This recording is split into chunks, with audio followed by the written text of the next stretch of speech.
9:30 at night, and we were watching TV, and all of a sudden the two sheriff cars pulled up with their lights flashing, and first thing we thought, something might have happened to one of our kids or one of the grandkids or something, so we run out there, and the guy actually asked for me. He said, "Are you Donald Hall?" And I said, "Yes." And he says, "I got a deposition here that says that you're mentally defective," and be a deposition that they had to take my pistol first, and then they followed me in the house and watched me get it out of the drawer and give it to them, and then they went out and they come back in and they said, "Now, do you have any long guns?"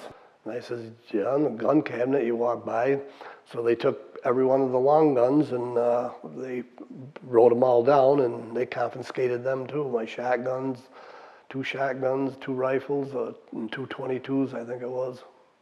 Like I said, and all the while they're doing that, they said that we never did this to anybody, that they didn't know why they were doing it. And I said, "Well, I don't know why. They must have thought I was really wacky or something, you know." All the stuff that happens in your life, you're trying to think back what might have happened, that I might have said something, but I couldn't think of nothing.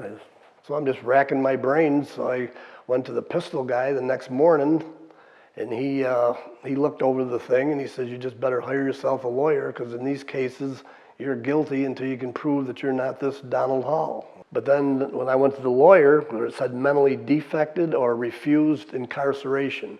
And he says, "What they got you charged for, you would know that." And the lawyer sent me to St. Luke's, and Rome Hospital to get a deposition from them that I'd never been treated for any mental health issues. And when we were at the St. E's, the thing is, like with these laws, they should at least come in and say, "On January 10th, 1989, you did this." Now I got something to go by.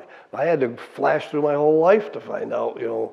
And they said, "You can go to a hearing, but you better get a lawyer, because if you don't pass this, or if they don't satisfy the judge with a hearing that you're not this person, you'll never get your pistols back, or guns, or, I hunt out of state. I'd never be able to hunt out of state again or nothing."